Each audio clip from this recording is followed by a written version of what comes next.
Hi all, आप सभी का स्वागत है मेरे यूट्यूब चैनल पर। आज की वीडियो में हम बात करेंगे माइंड के एक ऐसे अनोखे फेनोमेना के बारे में जिसे लोग कहते हैं ये एक सुपर पावर है, हम फ्यूचर को प्रिडिक्ट कर सकते हैं, हमें फ्यूचर पहले से ही दिखने लगता है और ना जाने क्या क्या। इसे कहते हैं डेजा वू।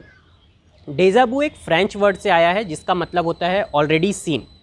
अब ये ऑलरेडी सीन कैसे काम करता है इसके ऊपर हम बात करेंगे। मैंने इसके ऊपर रिसर्च किया, यूट्यूब में मैंने बहुत सारे वीडियोस देखे।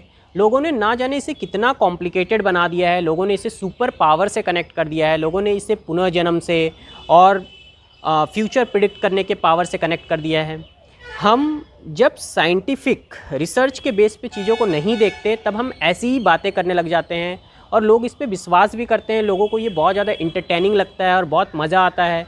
जो भी चीज़ें उन्हें नहीं समझ में आती वो उसे किसी मैजिक से, किसी पावर से जोड़ देते हैं। मगर इस वीडियो में हम आगे फैक्ट के ऊपर बात करने वाले हैं कि डेजा वू आखिर है क्या। जो रिसर्चर और साइकोलॉजिस्ट ने इसके बारे में बताया है हम उसके फैक्ट पे बात करेंगे और ये आपको क्लियरली समझ में भी आएगा कि डेजा वू आखिर है क्या। डेजा वू हमारे माइंड का एक प्रोसेस है। सिंपली हम इसे समझते हैं जैसे सपोज़ अभी मैं जो भी अपने अगल बगल में देख रहा हूँ मुझे ये क्लियरली नज़र आ रहा है और ऐसा मुझे नहीं लग रहा है कि मैंने शायद इसे पहले कभी देखा हुआ है या फिर मैंने जैसा सोचा था वैसा बाहर हो रहा है। अगर आप किसी नए सिचुएशन में जाते हैं और आपको लगता है कि ये मैंने पहले ही देखा हुआ था, वैसा ही कुछ अभी फिर से हो रहा है, तो इसे कहते हैं डेजा वू। ये जैसे एक एग्जांपल के लिए आपने इमेजिन किया कि मैं बस में ट्रैवल कर रही हूँ और साथ में अगल बगल में पानी भरा हुआ है। ऐसा आपने इमेजिन किया क्योंकि आपका ब्रेन बहुत पावरफुल है। ये जैसे ही आप इमेजिन करेंगे आपको इमेज दिखने लग जाएगी। आपको बस चलता हुआ दिख रहा है, साइड साइड में पानी भी भरे हुए दिख रहे हैं।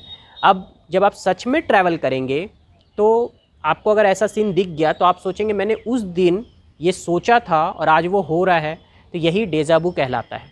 ये काम कैसे करता है?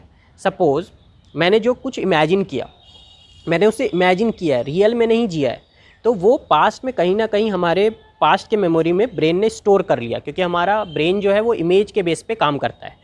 तो ब्रेन ने उस इमेज को स्टोर करके रखा हुआ है। अब जैसे ही वो प्रेजेंट में उससे मिलता जुलता कुछ होगा तो हमारा ब्रेन ये मैच करने की कोशिश करेगा कि वो पास्ट में मेरे साथ हुआ है। बट हमारे ब्रेन के किसी हिस्से में ये काम भी चलता है कि वो उस फैक्ट को क्रॉस चेक करता रहता है। तो जैसे ही वो क्रॉस चेक करता है तो उसे पता चल जाता है कि नहीं ऐसा नहीं हुआ है और ये कहलाता है डेजा वू। वो हमें ये इन्फॉर्मेशन देता है कि नहीं ये गलत इन्फॉर्मेशन है, मतलब एरर है, ऐसा हमारे साथ हुआ नहीं है बट मुझे लग रहा है ऐसा हुआ है, तो इसे कहते हैं डेजा वू।